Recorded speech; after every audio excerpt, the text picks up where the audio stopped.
Okay, class, today we're going to read The Story About Pink, written by Marjorie Flack and pictures by Kurt Wise.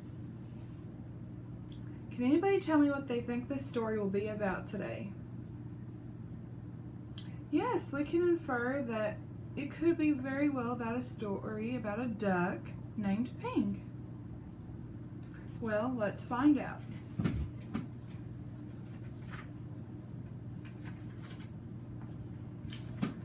Once upon a time, there was a beautiful young duck named Pink. Pink lived with his mother and father, and 2 sisters and 3 brothers, and 11 aunts and 7 uncles, and 42 cousins. Ooh, he had a lot of cousins, didn't he? Their home was a boat with 2 wise eyes on the Yahtzee River. So their home was a boat. That's strange. Can anybody tell me where ducks usually live? That's right. They usually live in water. Good job. Each morning, as the sun rose from the east, Ping and his mother and his father and sisters and brothers and aunts and uncles and his 42 cousins all marched one by one down a little bridge to the shore of the Yangtze River. All day, they would hunt for snails and little fishes, other pleasant things to eat. But in the evening, as the sun set in the west, la la la la lee would call the master of the boat. So, here's the master of the boat from which they live. They live on a boat, and here's the master. So he's making them all go back on the boat. Quickly, Ping and all his family would come scurrying. Quickly they would march, one by one, up over the little bridge and onto the widest eyes boat, which was on their home on the Yangtze River. Ping was always careful, very, very careful not to be last, because the last duck to cross over the bridge always got a spank on the back. See, he has that whip where the last one always gets spanked, so he's trying to not be the last one. See how he got ahead of that last duck?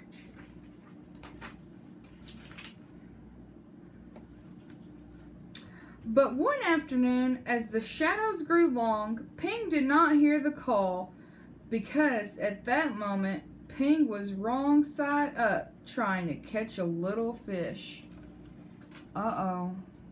What do we think's going to happen to Ping since he didn't hear the call? Yes, he might be the last one to get spanked with the whip. Good job. Anybody else? Well, I think he might be left behind if he's not too careful. Let's see.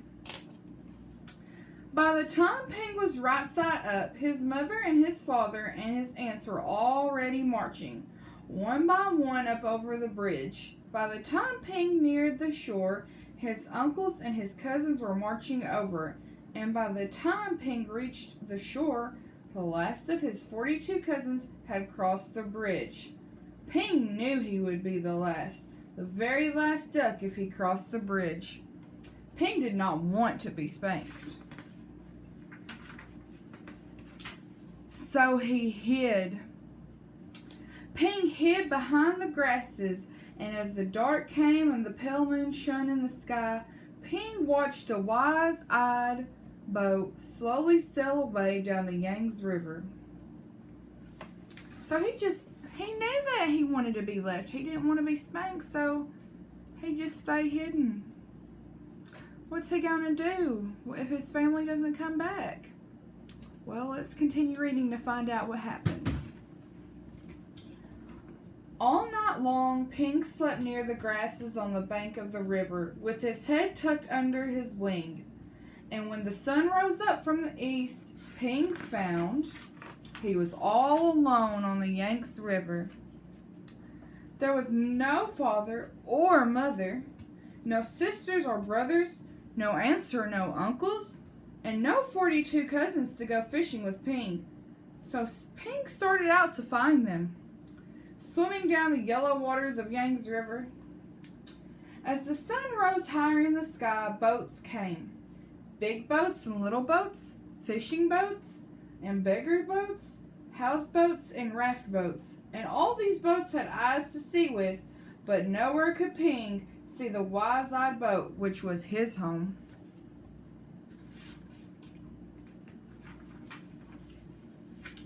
Then came a boat full of strange dark fishing birds. Ping saw them diving for fish for their master. As each bird caught a fish to his master, he would give it a little piece of fish for pay. Closer and closer swooped the fishing birds near Ping. Now Ping could see shining rings around their necks, rings of metal made so tight the birds could never swallow the big fish they were catching. Swoop, splash, splash. The ringed birds were dashing here and there all about Ping, so down he ducked and swam under the yellow water of Yangtze River. So he met some birds, but it wasn't his type of bird. What kind of birds do those look like to you? They look like some kind of pelican bird, don't they? You know, those little birds like sort of on Nemo, but they're different colors. That's what it looks like to me, that big white bird in the cartoon Nemo, that's what it looks like. Okay. When Ping came up to the top of the water, far away from the fishing birds, he found little crumbs floating. Tender little rice crumbs which made a patch to a houseboat. As Ping ate these crumbs, he came nearer and nearer to the houseboat. Then, splash! There in the water was a boy. A little boy with a barrel on his back which was tied to a rope from the boat, just as all boat boys on the Yangtze River are tied to their boats. In the boy's hand was a rice cake. See the boy? He's holding the rice cake. What do you think's going to happen next? Well, I think that Ping is going to try to eat that rice cake. He might be hungry from being left behind without his family all day, don't y'all think? Okay, let's continue reading, kids. Okay. "Oh, woo!" cried the little boy, and up dashed Ping and snatched the rice cake. Bet that little boy was mad, wasn't he? Quickly the boy grabbed Ping and held him tight. "Whack, whack, whack, whack," cried Ping. Oh no," yelled the little boy. Ping and the boy made such a splashing and such a noise that the boy's father came running, and the boy's mother came running and the boy's sister and brother came running, and they all looked over the edge of the boat, and Ping and the boy splashing in the water over the Yangtze River. So the little boy's father and his mother and his whole family, they were kind of worried about what was going on with the boy, weren't they? You know, here they are trying to have a good time in the Yangtze River, and, you know, their little boy's screaming. So, you know, they look out and they see a duck fighting with their son. So, looks like they're kind of joking about it, doesn't it? The father's smiling and stuff. It doesn't look like they're angry because they're smiling, right?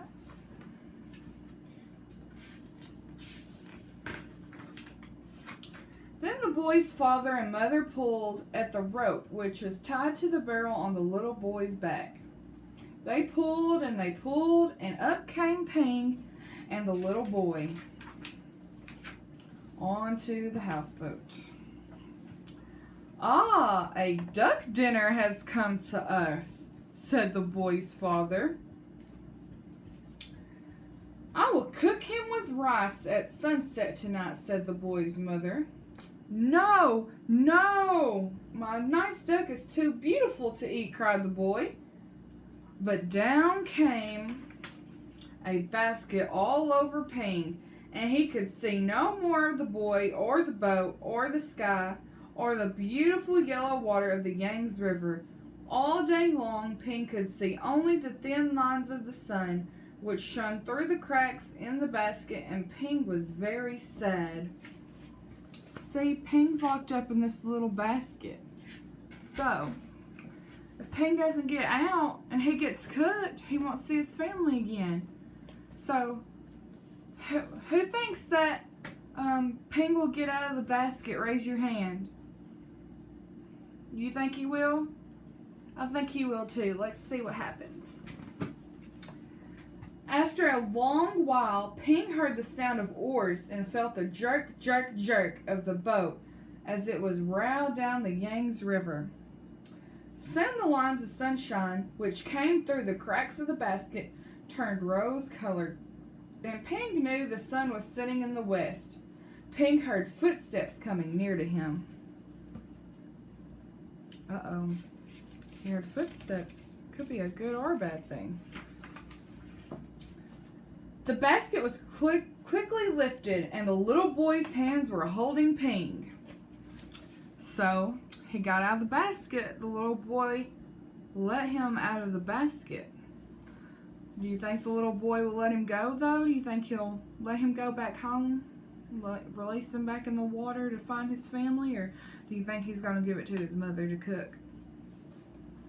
Yeah, I hope not. I hope he doesn't give it back to his mother to cook. Quickly, quietly, the boy dropped Ping over the side of the boat, and Ping slipped into the water, the beautiful yellow water of the Yangtze River. Then Ping heard this call, la la la la lee.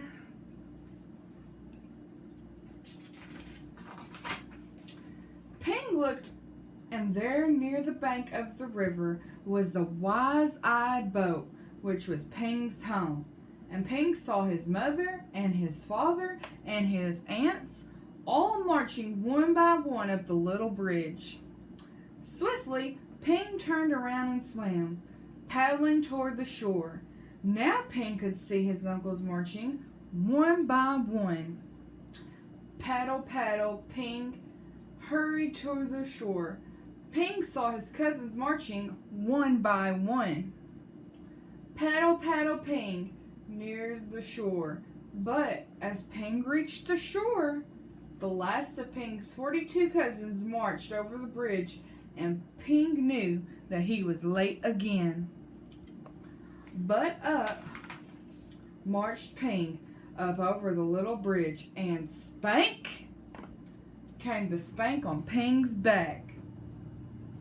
So he was late again, but at least he found his family, right?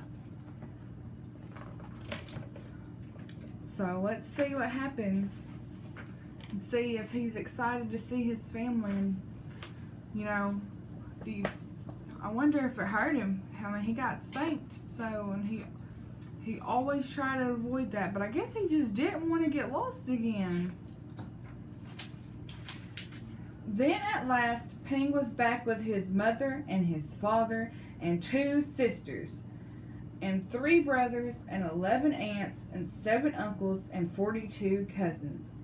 Home again on the Wise-Eye boat on Yangtze River. Well, they're all together again. Ping is with all his family, happy and everything.